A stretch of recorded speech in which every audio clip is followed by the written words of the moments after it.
All right, so onward and upward. No more announcements that I missed? We're good? Okay. So every year we spent a lot of time reviewing progress for our students in IEPs, for our adults in ISPs. We've done evaluations for staff members to just get a sense of how we're doing and where we want to go. It makes sense to do it for the organization too, right? To see where we're going, what we've done. We did this last year, and this is a new year has been completed. We work on a fiscal year, so we start our year on July 1 and end on June 30th. So I wanted to show you a bit about what you have all achieved collectively in the last year. So, let's see if I can. So the usual sort of staff stuff and service is to sort of lump things together, right? So staff, what has been going on with staff? In December, we increased the base wage from $14.81 to $16 an hour. So that was a big change, big jump. Yes. We added a matching retirement benefit of $1,000. And if you're thinking about leaving early, you're going to want to stay to the end slide so you can find out what we're doing for 2020. But we matched $1,000 for retirement. We provided a cost of living adjustment for salaries, no increases to health insurance. So the Guild did get an increase to health insurance costs. You all didn't see that, we saw it. We promoted 18 staff to supervisory positions and 6 to senior leadership positions. We added 60 additional people. That's filling vacancies. That's not just transferring in and out. We filled 60 vacancies. So if you're feeling like there are more of us, it's because they are. Sorry. It's also wild that overtime conversation's happening because we actually have almost all of our positions filled right now. I know if you're a teacher, you're saying, nuh-uh. So we do have some teacher vacancies open, a few overnight vacancies, but by and large, from the start of last year to the start of this year, huge differences in the number of staff. 3 new trustees to our board, which is huge. We are definitely diversifying the skill sets of the people who decide policy for us. New leadership teams, 81 members of the staff participated in leadership teams. Lots of you got supervision training through the Yale supervision program. 6 staff appreciation events that were either paid for by the Guild or phenomenally paid for by parents. So some of the ice cream socials that you've had, parents have paid for that. We did a lot of stuff. New playground, new website, smart boards, music therapy room, coffee shop, new maintenance ticketing system. So for you in the houses, I'm hoping it's a little bit easier to get your stuff fixed. Increased donors, increased our presentations out in the world. Thank you to the speech team for presenting at the ASHA conference. We expect to see great things from all of you in being able to go out to conferences and present your skills and strengths. The things that you're doing here is in the realm of best practice and practice-based research. So I really am encouraged by the speech pathologists getting out there and hope to see many more of us out there this year. And services. So we served an average of 63 residential students through the year and a little over 17 day students. We opened our 11th house and our full capacity for adults. We serve 55 adults. You all reduced restraints by 29% this year. That's on top of the 28% that you reduced last year.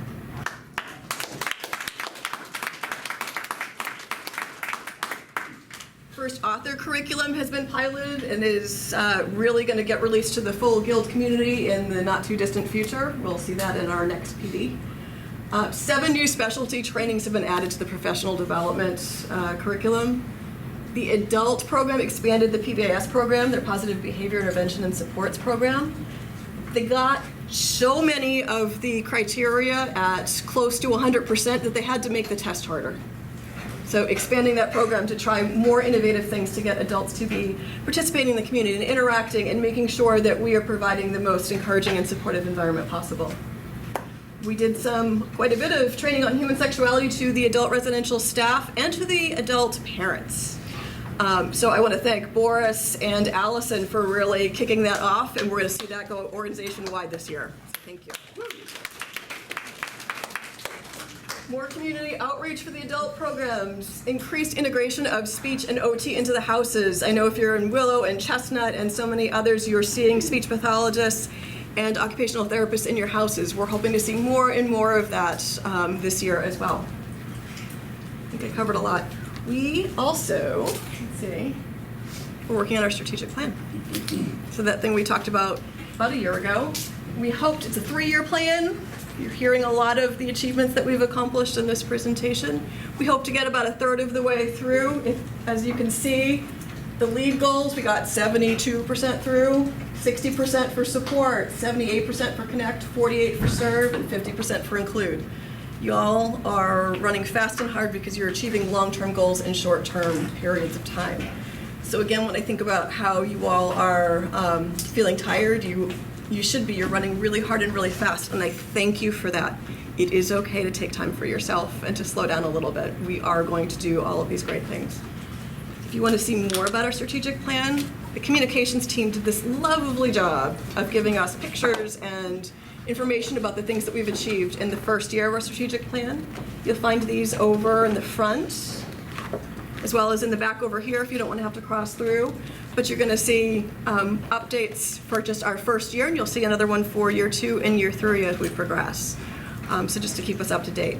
This is not the annual report, this is just the strategic plan, okay? So for those of you who are vying for the front cover, there's another chance. You have more opportunities to get your picture in the annual report.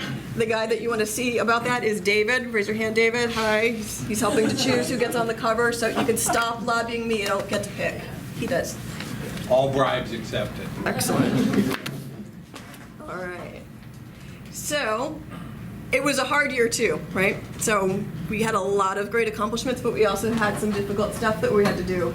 Part of our works in progress are we are looking at improving the rate of people of color in leadership.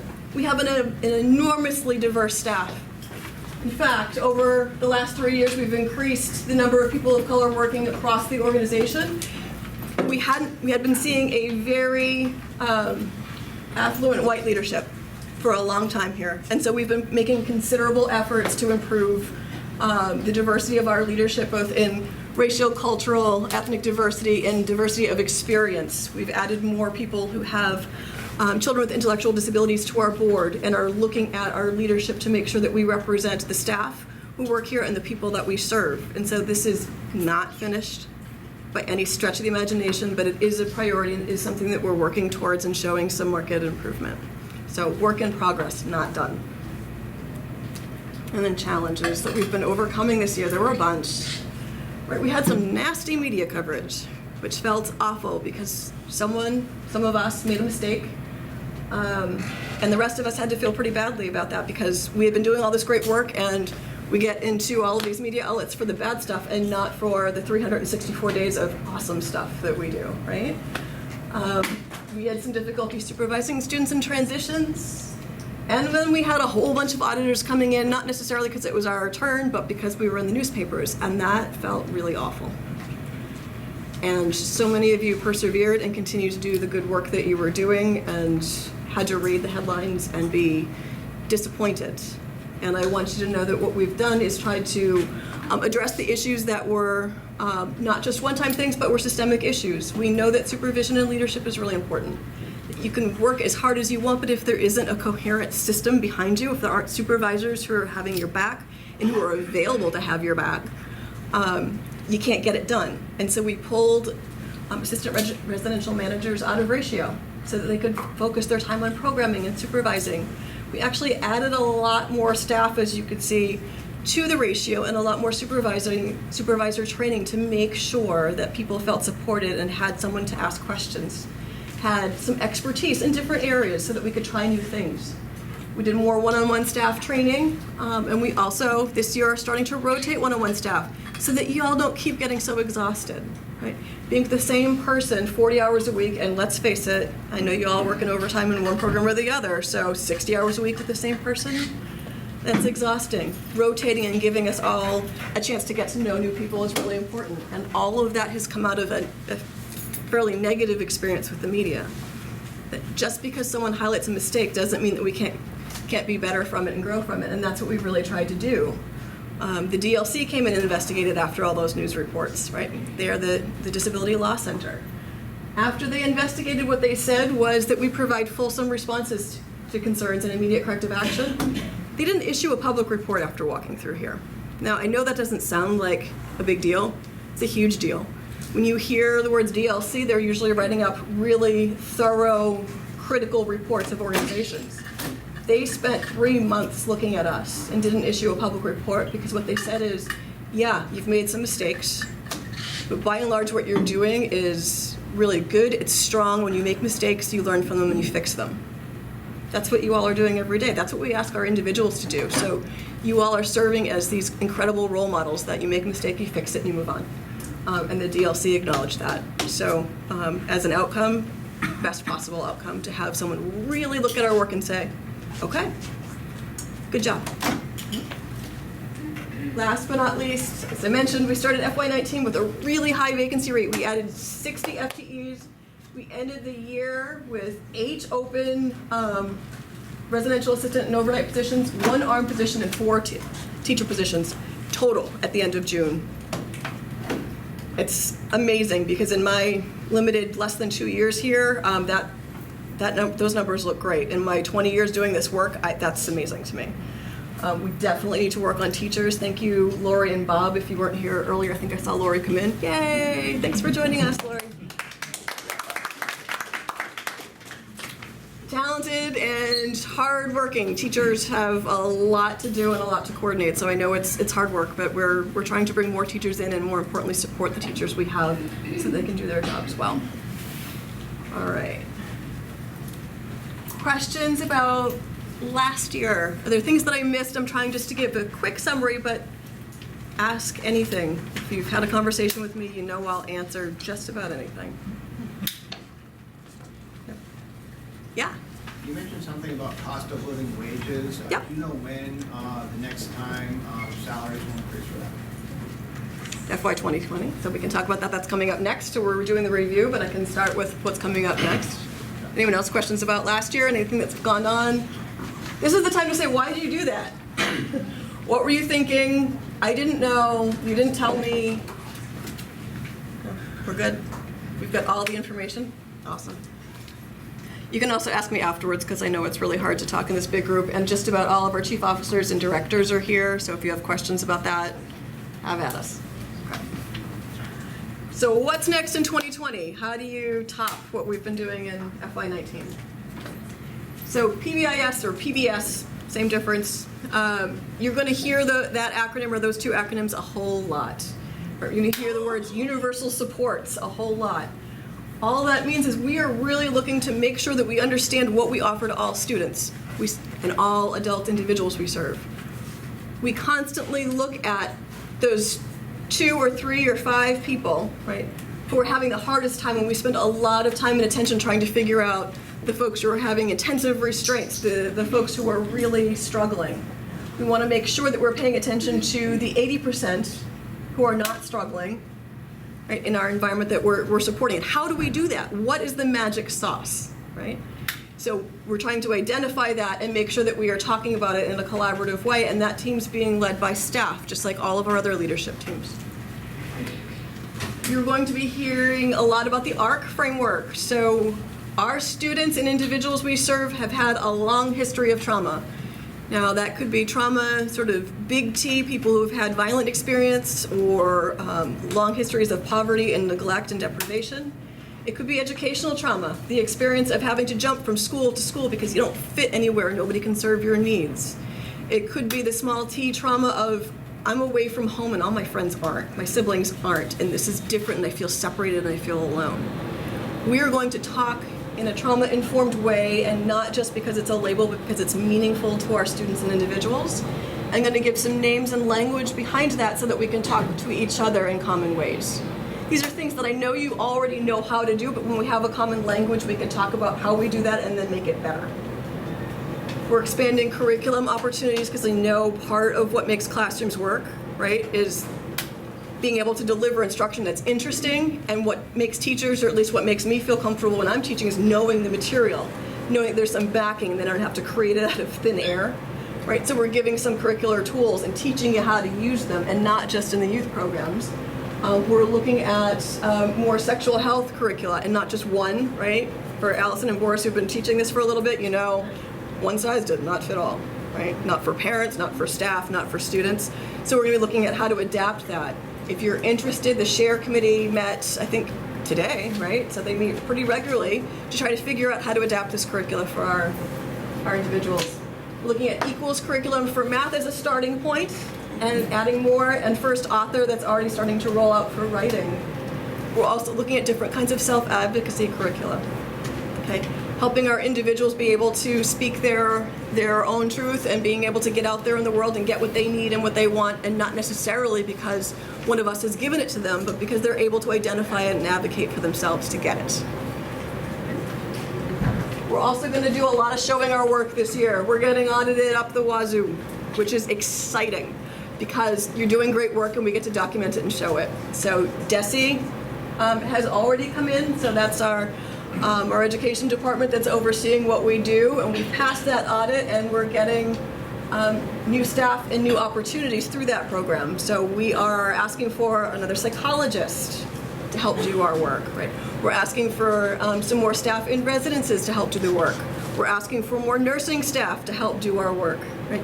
We've asked for more speech pathologists to help do our work. So our audit came out great. We're now just waiting for our request to get passed. DDS is auditing now, EEC is coming in. We're also doing this CARF thing. I know you've heard this weird word, CARF, Commission on Accreditation for Rehabilitation Facilities. CARF checks how we do our programs, like all these other places, but they also check how we organize our management and how we organize our human resources, how we take care of all of you. So this is something that we've been wanting to do since, well, at least September 2017, and probably before, to double check leadership and management, because it's not enough for you all to be able to say that you know what you're doing and you're doing it well, but we have to do the same thing for you. So CARF is going to double check the management and leadership, right up to the board level. So they're double checking to make sure their board is doing what they're supposed to do. There's no other audit that does that, so we voluntarily signed up to do this. It also helps us get money later on through DCF so that we can serve more students who have intensive special needs. Making sense so far? I know you want to get to Adam's question. I put it last because I knew that would be the teaser, right? All right. Strategic plan and diversity plan. What are we doing for staff and our learners here? We're looking at a 3% retirement benefit instead of $1,000 match. We want to give 3% to anyone who's been here full-time over 2 years. You don't have to match it. You don't put 3% into your retirement plan. We're going to open an account. We're going to put 3% of your salary into a retirement account.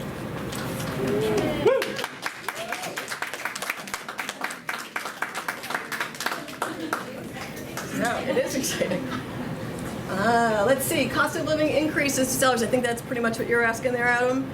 So yes, historically we have, I know a lot of you have said, where did the bonuses go?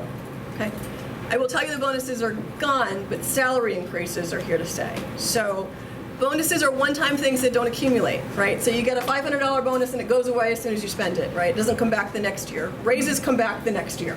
Okay, so the philosophy of the Guild is now not to give one-time bonuses that we can then not give the next year, right? If we give a raise, we have to keep giving the raise, right? I don't get to decide today you get paid $10 and tomorrow you get paid $15 and the day after that you get paid $10 again. So raises stay with you. So we are doing cost of living increases, raises instead of bonuses. And we'll be doing that at the beginning of the next year, of the calendar year, as opposed to the fiscal year. So we will do that announcement. You'll get an email that says when it's starting, when to look at your paycheck, and looking at the cost of living ratio to give that increase. Okay. Making sense so far? Raises plus retirement. Okay. So we'll wait to find out the percentage of the salary. Yes. And we do percentages. In some cases in flat rates, in other cases, so what we had been doing is bonuses were done on percentages, while a percentage of a first year residential assistant's wage and the percentage of my wage, right, those numbers are really different, right? So the idea is to make sure that we don't continuously set up systems where one group gets to grow really fast and one group gets to grow really slowly.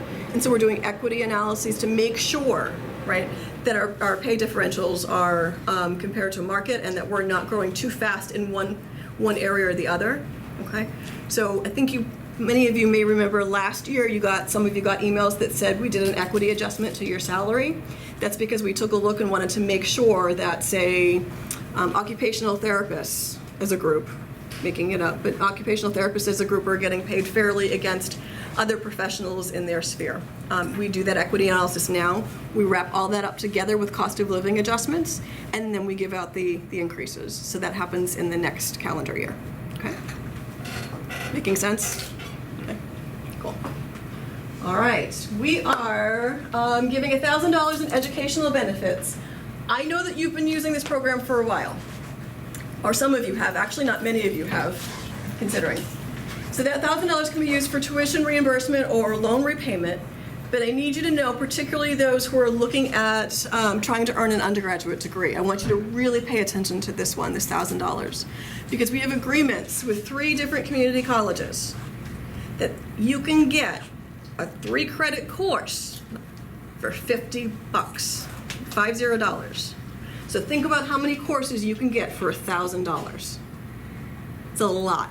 So if you think it's a small amount of money, it can go really far if you're looking towards an undergraduate degree or earning credits towards an undergraduate degree. You can get an autism certificate, you can get a direct support professional certificate, so that you have steps along the way before getting to a degree.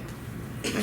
So that you don't have to say, okay, in 4 years I may actually get something, a piece of paper that says that I've learned something. There are steps along the way to help you, and remember, every time you get more education, every time you get more skills, we're building that into salary, right? It's not just the random, you get a raise and you don't. It's let's think about who has the skills, the experience, and has been pulling the workload to be able to get some of those raises rather than just an automatic raise for some and not everyone. Critical shortage education money, you should have seen an email go out about this. We have 3 areas of the organization that are really, really, really hard to hire. And they are hard to hire across the country. And that is BCBAs, and that is teachers who are certified in intellectual disabilities, severe and now moderate as well, that there's a national shortage. Okay? So we are looking to help pay for the education of folks using the UMass rate for you all to get either the master's degree that relates to that or to get the extra courses to get certified in one of those areas. Now, it's an application process. You should have gotten an email. The person you talk to about applying, in addition to your supervisor, is Michael Klons and Matt Carmichael. Okay? So double check with them if you're thinking, hey, I may want to be a BCBA, or I think I would really like to be a teacher. Talk to them about what the opportunities and options are. Okay. Making sense still? You don't have to pick one school. So if you live in Framingham, you don't have to go to school at Bay Path or at UMass Lowell. You can go to Framingham State if that's more convenient. The idea was to open it up because we don't all live here. So while it may be convenient to go to Bay Path for some of you, it may not be for others. And if you're looking at an undergraduate degree in particular, it's definitely not accessible to everyone because it's a women's only university for undergrad.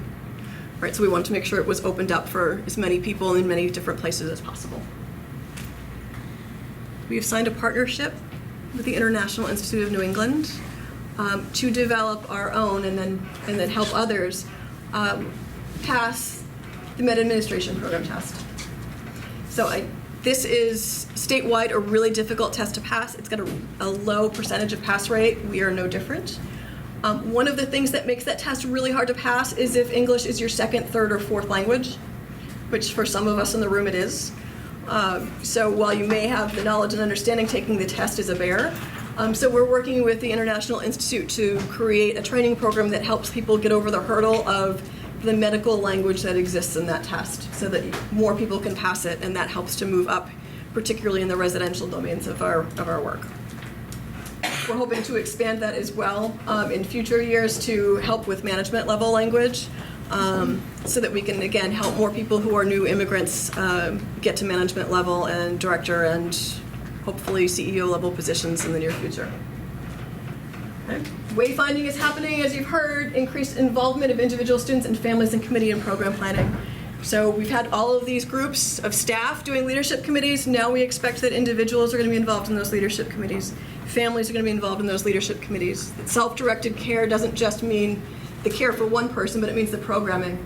So you're going to see more and more individuals participating in things. Would love to see a student council, would love to see a student yearbook, would love our adult individuals here and developing the Wayfinding program with us. Right? This is what we're working towards in the coming year. And then positive media placements. We've got a couple in the hopper, crossing our fingers that a few publications are looking at highlighting some of our staff for their accomplishments. So we'll see what in October, do we find out for one of them? In the next couple weeks. Next couple of weeks. Thanks, Steve. I didn't see you there. Hey, next couple of weeks. So we're looking at all the opportunities to highlight what we've been doing. You've been reading David's stories in our newsletter about staff. We're looking at making sure that those stories get out into media publications as well. So when you open the newspaper or click on your internet browser, you're not seeing or remembering one bad moment, right? We're thinking about all of the other positive moments. So as much information as you can give. If your colleague has done something really cool, because I know y'all don't brag about yourselves, so if one of your colleagues has done something cool, tell David and Steve about it. Let them know so that they can write about it and tell others. Right? We want pictures of it. We want to brag about it. We want to tell families. We want to celebrate it. That's how positive media coverage happens. You have to force that. Right? Unfortunately, bad stuff happens and the media comes flocking. But for the good stuff, we've got to tell them. So tell us. Okay? That's what's coming. It's also a Q&A. I know we are out of time. Anything and everything. Questions, comments, quizzes. Where are the extra brownies with anything? Cool, yeah. If you're under 2 years, Yep. you still get to do the 403. Yes. Yeah. Yeah. Oh, you can put your money into a 403. Yeah. It's your investment account. You do as you wish. It's for us to put in the 3%. Right. Yep. And Is so the when $1,000 match still there? no, it's 3% we're doing because we wanted to get more people in the retirement plan. And let's face it, they're putting money away for retirement, particularly if you think it's more than a couple of years away. It's really hard to divide up the money like that. So we didn't want to force you into a match program anymore. We want to reward the retention and all the hard work with you sticking with us. So the reward is after 2 years, 3%. It's a 3% raise. And actually, if you wait till the end of retirement, it's way more than a 3% raise, right? Because it's invested and it grows over time. At retirement age, you will thank us for this format of a 3% raise. So the 3% is the 3% of your salary? Of your salary, yep. Mm-hmm. So if you're thinking, hey, I earn an hourly wage, it's 3% of your 40 hours, right, for the year. Right, so if you're working 60 hours, it's not 3% of 60 hours a week for 52 weeks, it's 3% of your 40-hour wage. Yes. Does that happen in January as well? That's happening in January, yes, that's And the calendar year. This year, like just this It's coming. year, Like, not an ongoing, or ongoing. oh, ongoing every year? We're, yep. Every single year? Not only is it, and it's a 3% raise. Remember, I don't do bonuses. I don't like bonuses. We do raises. You got to stick with it. You get something, you should be able to keep it. You shouldn't have to hold on for dear life to figure out if you're going to get it again. We actually wrote it into our reconstruction program for DESE, so we have to do it. We cornered ourselves. It's written in there, so now we have to do it. Is that something that we automatically put in, 3% for retirement, or is that something that we have to initiate and say we want it? We were going to talk about how to roll it out in probably November, December. You're going to start getting emails about, hey, you got to open up this retirement account. I can't open a retirement account for you. Right. I can put money in it for you, but I can't open it. So you're going to get more information from Matt, and since he's on vacation, I don't want to overstep on the nitty-gritty. But the money's in there, and I'd like to put it in your accounts instead of ours. More questions? All right, sounds like we're ready to wrap this thing up and get out of here. If you have questions, I'll hang out afterwards, but otherwise, thank you for coming.